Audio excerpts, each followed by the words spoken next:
महाराष्ट्र में दोनों मराठी भाषा पर जोर दिया जा रहा है। भाषा जो जोड़ने का काम करती है, भाषा कभी भी तोड़ने का काम नहीं। लेकिन अगर ये थोपा जाए कि नहीं आप इस भाषा को मानिए, उस भाषा को से आना भी तो चाहिए। अगर जबरदस्ती किया जाए कि नहीं इसको आप सीखो, तो सीखने में भी किसी चीज को समय लगता है। हाईकोर्ट परिसर में बाबा साहेब अम्बेडकर की मूर्ति स्थापना को लेकर जाके मोदी जी का अनुसरण कर रहे हैं, वो हर चीज से रिश्ता जोड़ लेते हैं। अब उन्होंने रगों में खून ना बह करके सिंदूर बहने की बात कह दी है। तब मोदी जी के बारे में और वाजपेयी के बारे में ज्यादा कुछ कहने को नहीं है, लेकिन अगर वो बाबा साहब अम्बेडकर जी से अपनी बातें जोड़ते हैं, अपने आप को बताएं कि ग्वालियर हाईकोर्ट परिसर के अंदर क्या भारतीय जनता पार्टी के समर्थित वकील नहीं है जो विरोध कर रहे हैं अंदर? क्या भारतीय जनता पार्टी के लोग नहीं है? क्यों भारतीय जनता पार्टी उन काले कोट वालों को खुल करके नहीं कह रही है कि जो भारतीय जनता पार्टी के वो बाबा साहब के सम्मान में आए, आगे बाबा साहब का दिया हुआ संविधान बदलना चाहते हैं? और अभी जिन राव साहब को लेकर के आए, मैं ये कह रहा हूँ, राव साहब बहुत अच्छे आदमी, अभी तक कहाँ थे राव साहब? Without permission of high court building committee मूर्ति स्थापना नहीं होनी चाहिए। विवेक भाई जी, अभी अभी आप मुझसे चर्चा कर रहे हैं, आप चर्चा करना चाहते थे, मेरी सहमति नहीं, चर्चा हो रही है।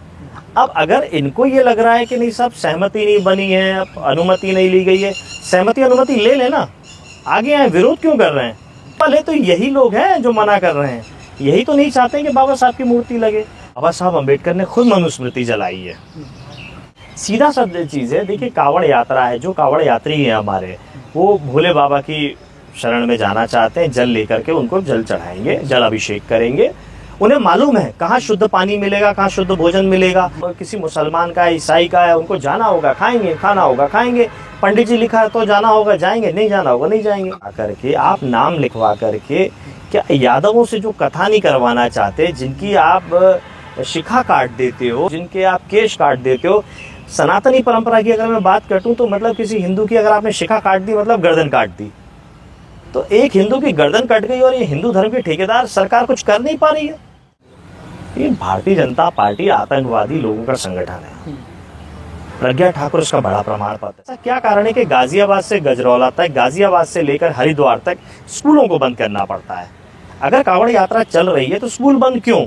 ऐसा इतनी भीड़ को, ठीक है विवेक भाई, पूरे कुंभ महाकुंभ भोजन में हिंदू मुसलमान कितना किया? एक्टिविस्ट ने जो पत्रकारिता कर रहे हैं, खोजी पत्रकारिता कर रहे हैं, उन्होंने चीजें उजागर करी। पुलिस ने उन लापता के जो पोस्टर लगे थे उनको लापता कर दिया फाड़ करके। ये ग्वालियर की सड़कों की स्थिति जिस पर प्रियंका गांधी और राहुल गांधी ने भी ट्वीट किया, आपकी पार्टी के किसी भी सिंगल कार्यकर्ता ने कोई वो मुद्दा उठाया ही नहीं। मध्य प्रदेश के पूर्व मुख्यमंत्री शिवराज सिंह चौहान जी ने मध्य प्रदेश की सड़कों को अमेरिका से बेहतर किया था, और उन्हीं के वक्तव्य को अगर मैं सही मानूं तो डॉक्टर मोहन यादव ने मध्य प्रदेश की सड़कों को दुनिया में सबसे घटिया कर दिया है। केंद्र शास्त्री को कथा फ्री कर देना चाहिए। नौकरी करता है तो उसको परेशान किया जा रहा है। कुल मिलाकर के अगर सरकार के साथ है तो आप साथ रहिए, और अगर खिलाफ है तो आपको इतना खिलाफ कर देंगे, जेल भेज देंगे, झूठे मुकदमे लगेंगे, आपको जीने के अधिकार तक से वंचित कर देंगे, आपके परिवार को प्रताड़ित करेंगे। आप जैसे जागरूक पत्रकार दिखा रहे हैं हमको, मेन स्ट्रीम मीडिया नहीं दिखा रही है। देश की जनता की पीड़ा तकलीफ दिखाने में मेन स्ट्रीम मीडिया बहुत पीछे छूट गया है।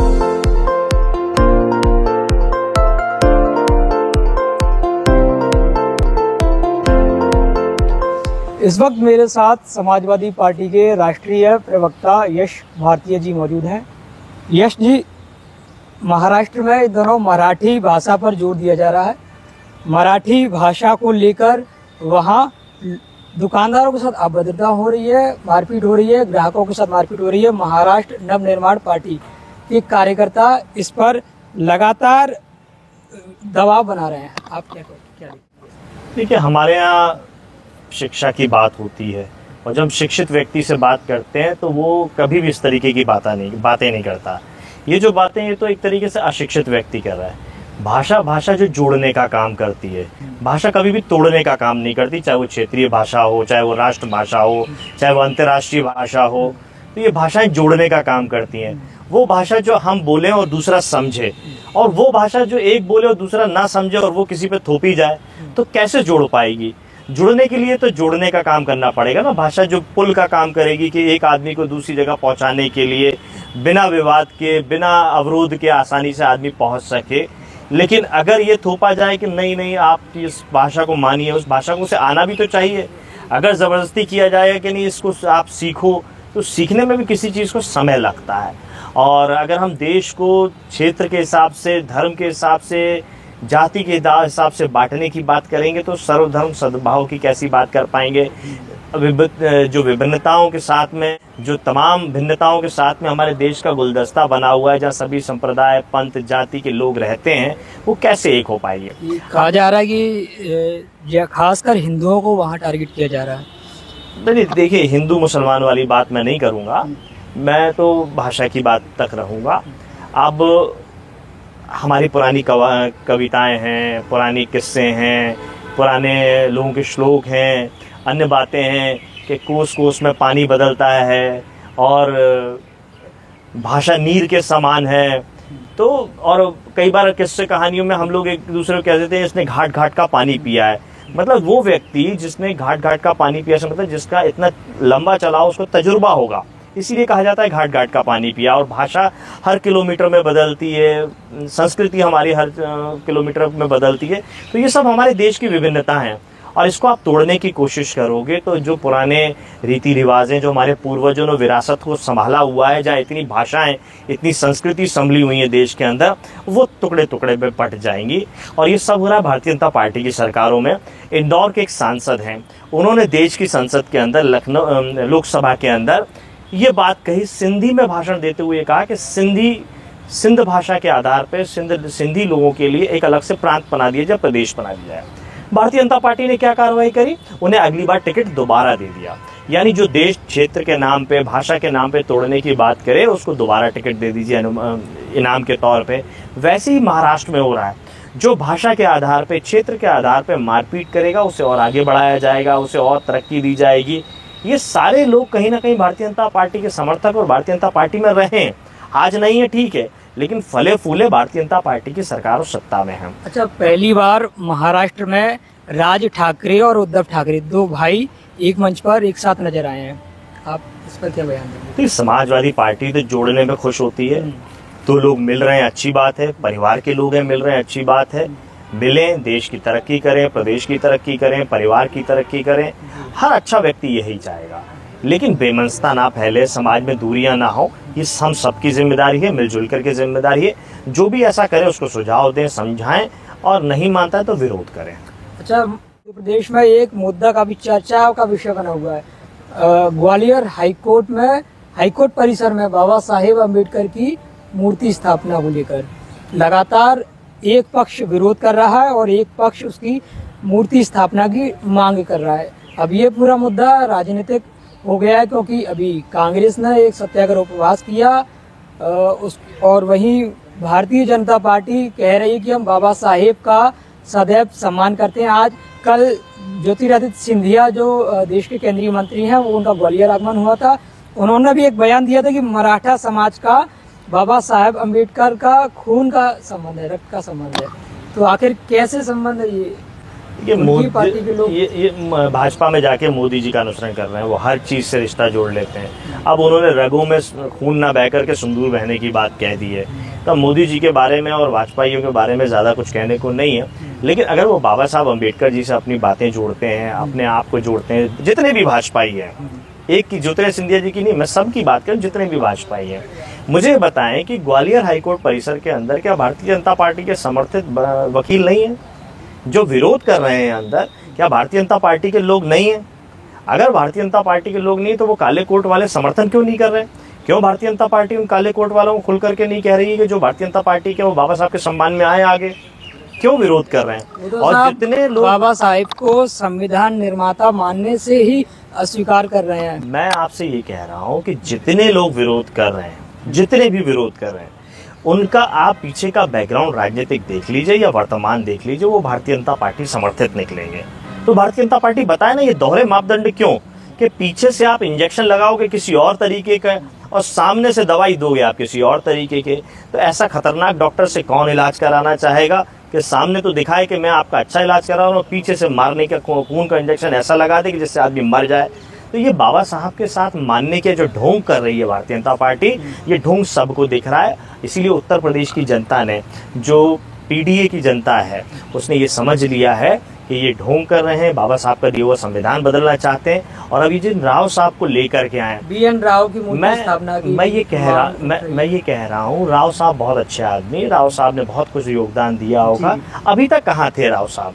और ये जितने लोग मानने वाले लोग जो कह रहे हैं, किनके घरों में राव साहब की मूर्ति लगी है, इनके बच्चों से पूछिए राव साहब कौन थे, वो नहीं बता पाएंगे, क्योंकि राव साहब को जबरदस्ती विवादित बनाने की कोशिश कर रहे हैं। संविधान सभा में बहुत सारे लोग थे, सबका योगदान है, लेकिन क्योंकि संविधान सभा के अध्यक्ष थे बाबा साहब अम्बेडकर जी, सबको कलेक्टिवली सारी चीजें जोड़ना, दिन रात मेहनत करना, सब चीजों का अध्ययन करना, सबकी बातों पर विश्वास करते हुए उन सबको प्रस्तुत करना।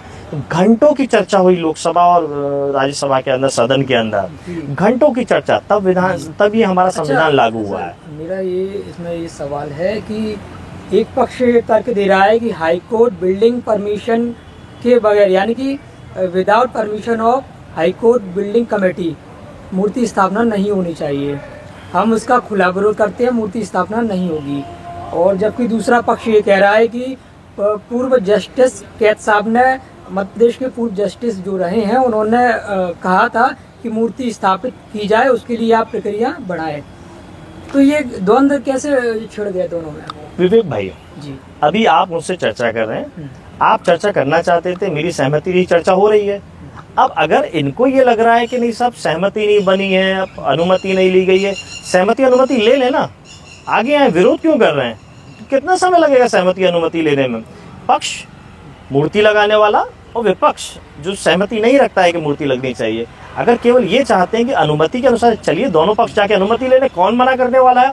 रोकने वाले तो यही लोग हैं जो मना कर रहे हैं, यही तो नहीं चाहते हैं कि बाबा साहब की मूर्ति लगे। तो भाई स्पष्ट है ना कि मूर्ति नहीं लगवाना चाहते, उनका खुला रवैया है कि हम नहीं लगवाना चाहते, और जो लगवाना चाहते हैं उनका खुला रवैया है कि नहीं लगवाना चाहते। प्रदेश स्तर का यहाँ ग्वालियर में एक सत्याग्रह किया, समाजवादी पार्टी के मध्य प्रदेश के अध्यक्ष भी आए थे, उन्होंने कहा था कि जल्द ही राज्यसभा सांसद रामजीलाल सुमन साहब यहाँ आएंगे और संभावना है कि अखिलेश यादव जी भी आएंगे, राष्ट्रीय अध्यक्ष। तो क्या संघर्ष का यहाँ रूपरेखा बनने वाली है ग्वालियर में? तो ये मुद्दा अभी देखिए विवेक भाई, दो चीजें हैं इसमें। जो पूरा मसला सुलझना है वो हाई कोर्ट के निर्णय से अंदरूनी मामला है। ये पूरा हाई कोर्ट परिसर के अंदर का है, वकीलों और जज के बीच का है, न्यायाधीश के बीच का है, और निर्णय उन्हीं को लेना है। तो ये निर्णय हो, बेहतर तरीके से निर्णय हो, अंदरूनी एक मामले से सब निपट जाए, शांति से सब निपट जाए। यदि नहीं निपटेगा तो लोगों को सड़कों पे आने पर मजबूर होना पड़ेगा। क्यों मजबूर होना पड़ेगा? कि जयपुर हाई कोर्ट में आप मनु महाराज को स्थापित कर दोगे, वो मनु महाराज जिन्होंने मनुस्मृति को लागू करवाया, मनुस्मृति बना करके लोगों को दी, और तमाम गड़बड़ियां हैं मनुस्मृति के। मनुस्मृति के हिसाब से अगर देश चलेगा तो बर्बाद हो जाएगा। मेरे घर की बहन बेटियां आश्रित हो जाएंगी, आपके घर की बहन बेटियां भी आश्रित हो जाएंगी। पार्टी के एक वरिष्ठ नेता ने मनुस्मृति जलाई भी थी। ठीक है, बाबा साहब अम्बेडकर ने खुद मनुस्मृति जलाई है। और जब बाबा साहब अम्बेडकर ने मनुस्मृति जलाई तो उन्होंने क्यों जलाई? जो महिलाओं को अधिकार ना देता हो, जो आम जन को अधिकार नहीं देता हो, जो छुआछूत को बढ़ावा देता हो, ऐसे ग्रंथ, ऐसी किसी भी किताब को कोई क्यों मानेगा? भगवान तो कम से कम छुआछूत नहीं कर सकते ना। क्या ये बात जन्म से महान और जन्म से ही आदमी छुआछूत का शिकार कैसे हो सकता है? भगवान ने तो इंसान बना के दिया। अगर हम भगवान को मानते हैं तो किसी भी धर्म के हो, चाहे वो मुसलमानों के भगवान हो, हिंदुओं के भगवान हो, ईसाइयों के हो, बौद्धिस्ट के हो, जो जिसको मानता है वो ये जानता है भगवान इंसान बना के दिया, मानवता का रास्ता बताया, और मानवता का रास्ता किसी के साथ छुआछूत करना, भेदभाव करना, असमानता तो नहीं बताता। अच्छा, यूपी में कांवड़ यात्रा शुरू हो गई है ना? उस कांवड़ यात्रा शुरू होने के एक दिन पूर्व होटलों में कर्मचारियों की चेकिंग की गई और पैंट उतरवा के की गई कि वो शख्स मुस्लिम तो नहीं है। और दूसरी बात, हर जो खाने के जो स्टॉल हैं उसके बाहर नेम प्लेट लगाना अनिवार्य किया यूपी गवर्नमेंट द्वारा। आप इस पूरे घटनाक्रम को किस रूप में देखते हैं? क्या प्रतिक्रिया देंगे? भारतीय जनता पार्टी की सरकार है, जो जिम्मेदारी उन्हें मिली हुई है, जब जिम्मेदारी नहीं निभा पा रहे हैं तो एक होता है तर्क, जिसको सब लोग समझते हैं, एक होता है कुतर्क। तो देश को कुतर्क की तरफ ले जाना चाहते हैं। एक होता है विकास, एक होता है विनाश। तो विकास से विनाश की तरफ ले जाना चाहते हैं। सीधा सा चीज है। देखिए, कांवड़ यात्रा है, जो कांवड़ यात्री है हमारे, वो भोले बाबा की शरण में जाना चाहते हैं। जल लेकर के उनको जल चढ़ाएंगे, जल अभिषेक करेंगे। उन्हें मालूम है कहाँ शुद्ध पानी मिलेगा, कहाँ शुद्ध भोजन मिलेगा। अगर नाम लिखा होगा कि किसी मुसलमान का है, ईसाई का है, उनको जाना होगा खाएंगे, खाना होगा खाएंगे। पंडित जी लिखा है तो जाना होगा जाएंगे, नहीं जाना होगा नहीं जाएंगे। अखिलेश सरकार में कैसा क्या रवैया था? आप नेम प्लेट लगा करके, आप नाम लिखवा करके, क्या यादवों से जो कथा नहीं करवाना चाहते, जिनकी आप शिखा काट देते हो, जिनके आप बाल काट देते हो, जिनके आप केश काट देते हो। सनातनी परंपरा की अगर मैं बात करूं तो मतलब किसी हिंदू की अगर आपने शिखा काट दी मतलब गर्दन काट दी। तो एक हिंदू की गर्दन कट गई और ये हिंदू धर्म के ठेकेदार सरकार कुछ कर नहीं पा रही है। ये भेदभाव ही तो पैदा कर रही है। वैसे ही अगर हमारा कोई साथी अनुसूचित जाति का, जनजाति का, अल्पसंख्यक का अगर ढाबे का संचालन करता होगा, उसको छोड़ कैसे देंगे? जो छुआछूत और असमानता भारतीय जनता पार्टी की सरकार में कौन भोजन करेगा? ये चाहते ही तो ये हैं कि असमानता बनी रहे, ना जाए कौन अनुसूचित जाति के यहाँ, जनजाति के यहाँ, पिछड़े वर्ग के यहाँ, अल्पसंख्यक के यहाँ। अरे आपको दिक्कत क्या है? खाना खाना है ना। अगर मान के चलिए मैं अभी आपको आम खिलाऊं, वो आम किस अनुसूचित जाति के हमारे साथी ने मजदूरी करके उसको उगाया है, खेत किस मुसलमान का था, या बाजार में कौन पिछड़े वर्ग का बेचने आया, मार्केट में किस ब्राह्मण ने बेचा, किस क्षत्रिय ने बेचा, उसका मेन ठेकेदार था। ये तो जाति धर्म से अलग, ये तो व्यापार है ना। पहलगाम हमला हुआ था, टेररिस्ट ने वहाँ जो घूमने गए थे लोग, उनके भी कपड़े उतरवाए थे धर्म चेक करने के लिए। तो उस घटना को इस घटना से आप कैसे जोड़ेंगे, क्या कहेंगे? ये भारतीय जनता पार्टी आतंकवादी लोगों का संगठन है। प्रज्ञा ठाकुर इसका बड़ा प्रमाण पत्र है, जिसको भारतीय जनता पार्टी ने टिकट दिया। उस समय वो आतंकवाद की तारीखें कर रही थी, आतंकवाद का मुकदमा चल रहा था। क्या भारतीय जनता पार्टी को ये बात नहीं पता थी? तो कैसे आतंकवाद की बात नहीं करेंगे? भारतीय जनता पार्टी आतंकवाद है। दूसरी बात, भारतीय जनता पार्टी का 5वां राष्ट्रीय अध्यक्ष बंगारू लक्ष्मण भारतीय जनता पार्टी के राष्ट्रीय कार्यालय में बैठ के देश की रक्षा सौदे में दलाली में पकड़ा जाता है, उसको कोर्ट से सजा होती है। तो ये आतंकवादी घटना नहीं है। तीसरी बात, हमारी बहन कर्नल सोफिया कुरैशी जो देश की सेना में है और सैन्य कार्रवाई का ब्रीफिंग करती है, ये गर्व की बात है कि कोई महिला ब्रीफिंग कर रही थी। आप केवल धर्म के आधार पे कि वो मुसलमान है उसको आतंकवादियों की बहन बता दो। और उसके बाद जिस तरीके की घटना पहलगांव में हुई, कपड़े उतार करके जो लोगों ने बताया, जो मीडिया में चलाया कि कपड़े उतार के जात पूछी गई, धर्म पूछा गया, श्लोक पूछे गए, जो भी चीजें पूछी गई वो पूछने का काम किया गया। तो वही काम तो कांवड़ यात्रियों के बचाव के नाम पे, कांवड़ यात्रियों के नाम पे अभी किया जा रहा है पूरे उसी क्षेत्र में। मैं ये पूछना चाहता हूँ भारतीय जनता पार्टी की सरकार से और भारतीय जनता पार्टी के लोगों से, ऐसा क्या कारण है कि गाजियाबाद से गजरौला तक, गाजियाबाद से लेकर हरिद्वार तक स्कूलों को बंद करना पड़ता है? अगर कांवड़ यात्रा चल रही है तो स्कूल बंद क्यों? ऐसा क्या कारण है? जब मैंने कुछ भारतीय जनता पार्टी के लोगों से लाइव डिबेट में ये सब बातें पूछी, उन्होंने कहा सुरक्षा के कारण। सुरक्षा यानी आप ये मान के चलते हैं कि क्या कांवड़ यात्रा से असुरक्षा फैलती है? तो आप कांवड़ यात्रियों को क्या हुड़दंगी मान के चलते हो, इसीलिए आप स्कूल बंद करते हो? या आप स्कूल चलाने में कहना चाहिए एक तरीके से कि स्कूल चलाने लायक नहीं है आप, इसीलिए आपको स्कूल की छुट्टी करनी पड़ती है? लॉ एंड ऑर्डर से लेकर के शिक्षा विभाग तक आपका कोई सामंजस्य नहीं है। अगर आप बच्चों के स्कूल बंद कर रहे हैं और आपको ये लगता है सुरक्षा कारण से बंद है, यानी कि आप लॉ एंड ऑर्डर में फेलियर हैं, जिसकी आप जबरदस्ती पीठ ठोकाते हो कि योगी जी के आने से लॉ एंड ऑर्डर बेहतर हुआ है।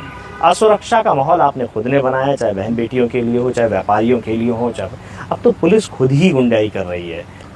उत्तर प्रदेश के प्रयागराज में एक बड़ा धार्मिक कार्यक्रम को महाकुंभ, जिसमें एक नहीं, दो नहीं, तीन भगदड़ हुई।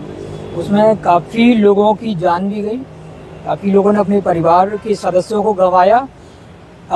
योगी सरकार में इस तरीके की ये अव्यवस्थाएं मानेंगे या फिर या कहेंगे कि प्रशासन की लापरवाही है, सरकार कंट्रोल नहीं कर पाई इतनी भीड़ को? ठीक है विवेक भाई, पूरे कुंभ, महाकुंभ और जो भी नाम बदल बदल के भारतीय जनता पार्टी की सरकार उसको नाम दे दे, उस आयोजन में हिंदू मुसलमान कितना किया गया? एंट्री नहीं देंगे, ऐसा नहीं करेंगे। जितने पंडाल बने गए, जितनी लाइटिंग व्यवस्था थी और भी जो व्यवस्था थी, क्या मुस्लिम कारीगरों का इस्तेमाल नहीं किया गया? तब हिंदू मुसलमान की चिंता नहीं हुई। जब भगदड़ मची तो हमारे कई मुसलमान भाइयों ने आगे बढ़ करके मदद नहीं करी? क्या घायलों को बचाने में, क्या लोगों को मारने? एक मुझे याद है CPR देने का काम किया कि जिसमें एक बच्चा 35 साल का एक लड़का बच गया। तो जान बचाने का काम भी किया हमारे मुस्लिम भाइयों ने। आप केवल आलोचना करते रह गए, कोई व्यवस्था नहीं थी। भगदड़ हुई, भगदड़ में ना एम्बुलेंस प्रॉपर थी, ना निकल। एक्टिविस्ट ने जो पत्रकारिता कर रहे हैं, जागरूक पत्रकारिता कर रहे हैं, खोजी पत्रकारिता कर रहे हैं, उन्होंने चीजें उजागर करी।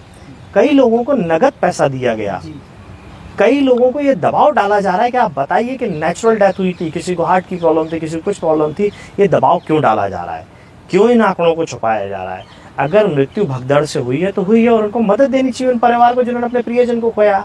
आप ये सोचिए कि कुंभ में जो लोगों ने अपने प्रियजन को खो दिया, जो आज भी लापता हैं, उन्होंने अपनी खर्चे से पोस्टर लगाए पूरे प्रयागराज में कि किसी को अगर ये व्यक्ति मिलता है इन नंबरों पर संपर्क करें।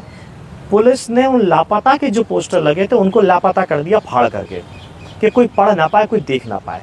कितना अफसोसजनक है। आप ढूंढ नहीं रहे, आप छिपाने का हाँ, आप ढूंढ नहीं पा रहे उनके प्रियजनों को, वो कोशिश कर रहे हैं तो आप उसको भी खराब करने की कोशिश कर रहे हो। ये कितना गलत काम हो रहा है। हाँ, आप ये मान रहे हैं कि उत्तर प्रदेश की सरकार ने महाकुंभ में जो लोग मारे गए उनके आंकड़ों को छुपाया? देखिए, पूरा महाकुंभ का जो आयोजन था माननीय अखिलेश यादव जी के नेतृत्व में उत्तर प्रदेश में जो कुंभ हुआ उसमें विदेश की यूनिवर्सिटीज़ ने और लोगों ने भी अध्ययन किया। जो आज कॉल डिटेल के मामला है, आजकल सेल फोन्स का मामला है, टेक्नोलॉजी से जुड़ा हुआ है, टावर के साथ में कितने मोबाइल जुड़े हैं, कितने चालू थे, कितने बंद थे, गिनती तुरंत हो सकती है। ये झूठे आंकड़े बताते रहे। उसी तरीके से ये जो लापता है उनके झूठे आंकड़े हैं, जिन्होंने अपनी जान गंवाई उनके झूठे आंकड़े हैं। ये झूठी सरकार है। पूरा कुंभ का आयोजन झूठ पे टिका हुआ था। इन्होंने कहा हमने इतनी रेलगाड़ी चलाई, आप चलाएंगे कहाँ से? उतने इंजन भी तो होने थे, इंजन छुपे नहीं है। आपने दूसरी गाड़ियां बंद करके, देश में जो रेगुलर गाड़ियां चल रही थी वो बंद करके आपने कह दिया कुंभ में गाड़ियां चली। जो रोजाना प्रयागराज जाती थी उन गाड़ियों को बंद कर दिया, आप सोचिए। और कुंभ स्पेशल के नाम पे दूसरी गाड़ियां चलाने का काम किया। और किस तरीके से भगदड़ रेलवे स्टेशन पे हो, जो कुंभ क्षेत्र के सबसे नजदीकी रेलवे स्टेशन था उसको बंद करने पड़ा। तो तैयारी के नाम पे कुछ नहीं था, और ये कह दिया गया कि हमने 1 करोड़ से ज्यादा लोगों की तैयारी करके रखी थी, हमने 2 करोड़ से ज्यादा लोगों के लिए। ये झूठी बातें केवल और केवल भारतीय जनता पार्टी की सरकार में संभव है, योगी मोदी की सरकार में संभव है। लेटेस्ट बात करें तो अभी उत्तर प्रदेश के प्रदेश अध्यक्ष कांग्रेस के, हाँ, उन्होंने एक बयान दिया है कि इस बार पंचायत चुनाव में कांग्रेस इंडिविजुअल तौर पर चुनाव लड़ेगी, यानी कि उसमें अन्य दल को हिस्सा लेने की अब अनुमति नहीं है, हम खुद अपने दम पर चुनाव लड़ेंगे। क्या इंडिया गठबंधन टूट रहा है क्या? अभी उसी गठबंधन के साथ राजनीतिक पार्टी हैं, उनको अधिकार है अपना चुनाव लड़ें, अपने निर्णय लें। समाजवादी पार्टी एक राजनीतिक पार्टी है, हम चुनाव लड़ें, हमारे अपने निर्णय लें। लेकिन जहां बात इंडिया गठबंधन की है, आगे तय होगा। अब अजय राय जी क्या कह रहे हैं वो अजय राय जी को कहने दीजिए, हम क्या कह रहे हैं वो अभी हमने कहा नहीं है। ये उनकी पार्टी में अंदरूनी बातचीत हुई होगी, वो कह रहे हैं। उनकी पार्टी में बहुत सारे नेता बहुत कुछ कह रहे हैं। कांग्रेस पार्टी को चाहिए कि उन पर नियंत्रित करे जो उनके नेता अनर्गल बयान दे रहे हैं। अन्यथा जो भारतीय जनता पार्टी है, जो एनडीए के लोग हैं, उनको कहने का मौका मिलता है। जनता समझदार है, जनता सब कुछ समझ रही है, कौन खराब है कौन अच्छा है, इंडिया गठबंधन अच्छा है कि एनडीए गठबंधन अच्छा है। जनता को मौका मिला है बेहतर तरीके से, और उसने अपना जवाब देश के बड़े चुनाव में लोकसभा में दिया है। ग्वालियर में आप आज ग्वालियर आगमन पर है, और ग्वालियर में इन्होंने एक बड़ा मुद्दा पूरे देश भर में गया, यानी कि ग्वालियर की सड़कों की स्थिति, जिस पर प्रियंका गांधी और राहुल गांधी ने भी ट्वीट किया, सोशल मीडिया के जरिए पोस्ट किया कि ग्वालियर की सड़कें खराब हैं। एक सड़क यानी कि जो केंद्रीय मंत्री ज्योतिरादित्य सिंधिया के महल की बाउंड्री के ठीक बगल से, यानी कि महल की ओर रास्ता जाता है, और वो रोड में बड़ा गड्ढा और सुरंग हो जाती है। नहीं, आप क्या कहेंगे? आपकी पार्टी के किसी भी सिंगल कार्यकर्ता ने कोई वो मुद्दा उठाया ही नहीं, जबकि इवन आम आदमी पार्टी ने तक उस मुद्दे को उठाया, बल्कि उसमें एफआईआर तक भी हुई उनके खिलाफ। देखिए, चीजें चल रही हैं। मैं इसमें यही कहूँगा कि मध्य प्रदेश के पूर्व मुख्यमंत्री शिवराज सिंह चौहान जी ने मध्य प्रदेश की सड़कों को अमेरिका से बेहतर किया था, और उन्हीं के वक्तव्य को अगर मैं सही मानूं तो डॉक्टर मोहन यादव ने, इसका अर्थ ये निकलता है कि डॉक्टर मोहन यादव ने मध्य प्रदेश की सड़कों को दुनिया में सबसे घटिया कर दिया है। क्योंकि शिवराज जी ने तो अमेरिका से बढ़िया सड़कें बनाई थी, और मोहन जी ने फिर तो सड़कें खराब कर दी हैं। अगर उन्हीं के वक्तव्य को हम मान के चलें तो ये दोनों ही अपने आप में जवाब। और ज्योतिरादित्य सिंधिया का विकास आपको दिख ही रहा है किस तरीके से कांग्रेस सरकार में, कमलनाथ की सरकार में वो जिस तरीके वक्तव्य देते थे, अब वक्तव्य तो उनको देना चाहिए कि उनकी सरकार में रहते हुए वो जिस मंत्रालय में हैं, संचार मंत्री हैं इस समय, और मध्य प्रदेश पुलिस ने लगभग 80,000 BSNL के कनेक्शन ड्रॉप कर दिए हैं, उनको पोर्ट कर दिया एयरटेल की तरफ। तो जिसका मंत्री मध्य प्रदेश से ताल्लुक रखता है, उस मध्य प्रदेश की पुलिस की सेवाएं ले रहा है, उनकी सुरक्षा में मध्य प्रदेश के पुलिस के जवान रहते हैं, लेकिन वो उन्हीं के मंत्रालय का मोबाइल कनेक्शन छोड़ करके अब एयरटेल की तरफ जाएंगे। तो ये उनको सोचने की आवश्यकता है। इससे पहले वो उड्डयन मंत्री थे, आपने देख ही लिया उड्डयन मंत्रालय में किस तरह की घटनाएं दुर्घटनाएं हो रही। सरकार के जो स्वामित्व का जो विभाग है उसको निजीकरण यानी प्राइवेटाइजेशन की जरूरत पड़ रही है, आप यही मान रहे हैं? नहीं, मैं ये मान रहा हूँ कि डबल इंजन की जो सरकार है वो आपस में टकरा रही है, कोई आपस में तालमेल नहीं है। केंद्र का बीएसएनएल, राज्य की मध्य प्रदेश सरकार स्वीकार नहीं कर रही है उसको, मैं इस तरीके से मानता हूँ। और मध्य प्रदेश सरकार की कोई बात होगी तो उसे केंद्र नहीं स्वीकार कर रहा। दोनों में आपस में कोई सामंजस्य नहीं है, केवल वक्तव्य देने में बात है कि डबल इंजन, वो डबल इंजन आपस में टकरा। मेरा सड़क को लेकर प्रश्न था कि सपा के किसी भी कार्यकर्ता ने अभी तक इसका विरोध नहीं किया, जबकि इतने बड़े लेवल पर ये गया और देश भर की मीडिया ने चलाया, और यहाँ तक कि कांग्रेस के राहुल गांधी, वरिष्ठ नेताओं ने भी, राहुल गांधी, प्रियंका गांधी को इस पर रिएक्ट किया। तो समाजवादी पार्टी के लोग ग्वालियर में आखिर क्यों सक्रियता नहीं दिखाते हैं? जब कोई नेता बाहर से आता है प्रदेश स्तर का या राष्ट्रीय स्तर का, तभी दिखाई देते हैं, ऐसा क्यों? देखिए, बहुत सारी बातें हैं मध्य प्रदेश में, ग्वालियर में बहुत सारा भ्रष्टाचार है, केवल एक मसला नहीं है।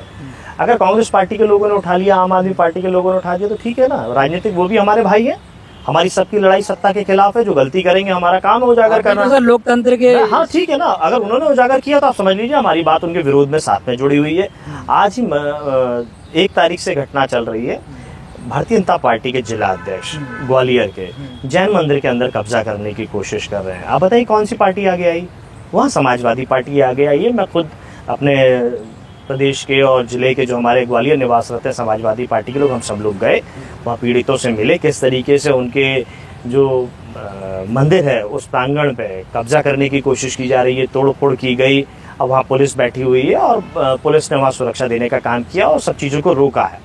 तो भारतीय जनता पार्टी का जिला अध्यक्ष और भारतीय जनता पार्टी जो धर्म की राजनीति करती है, वो दूसरे धार्मिक जगह पे जा करके, जैन समुदाय के जगह पे जा करके उनका जिला अध्यक्ष कब्जा करने की कोशिश कर, ये उनके आरोप है।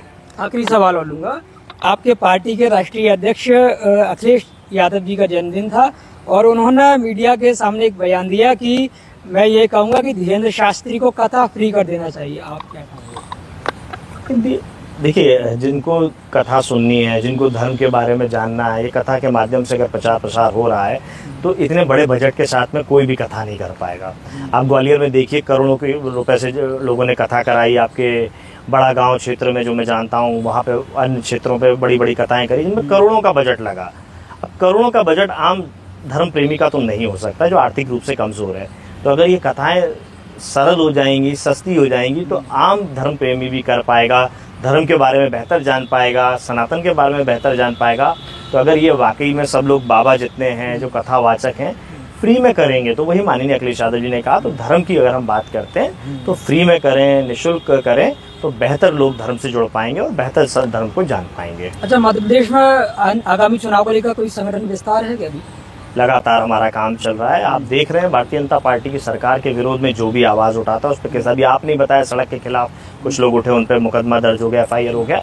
तो इस सरकार के खिलाफ जो भी आदमी आवाज़ उठाएगा, जो भी बात काम करेगा, उस पर मुकदमे दर्ज किए जा रहे हैं, उनके व्यापारों को ध्वस्त किया जा रहा है। अगर वो नौकरी करता है तो उसको परेशान किया जा रहा है। कुल मिलाकर के अगर सरकार के साथ है तो आप साथ रहिए, और अगर खिलाफ है तो आपको इतना खिलाफ कर देंगे, जेल भेज देंगे, झूठे मुकदमे लगेंगे, आपको जीने के अधिकार तक से वंचित कर देंगे, आपके परिवार को प्रताड़ित करेंगे। हाँ, तो उसकी कई सीटें लोकसभा चुनाव में आई। देखिए, माननीय अखिलेश यादव जी ने बड़ा स्पष्ट कहा है, इंडिया गठबंधन मजबूती के साथ चुनाव लड़ेगा, आगामी चुनाव लड़ेगा, और हम लोग सब साथ मिलकर लड़ रहे हैं, एनडीए को हराने के लिए लड़ रहे हैं, भारतीय जनता पार्टी सरकार को हराने के लिए लड़ रहे हैं। ये मेरे साथ मौजूद थे समाजवादी पार्टी के राष्ट्रीय प्रवक्ता यश भारती जी, जिन्होंने हमारे साथ अनेक मुद्दों पर चर्चाएं की। सड़क हो, चाहे वो ग्वालियर हाईकोर्ट परिसर में बाबा साहिब अम्बेडकर की मूर्ति स्थापना को लेकर हो, या उत्तर प्रदेश महाकुंभ, कांवड़ यात्रा, या भोपाल के विकास की बात हो। फिलहाल आप क्या सोचते हैं, अपना नज़रिया जरूर पेश करें। देखते रहिए द नेशनल फोल्डर। नमस्कार।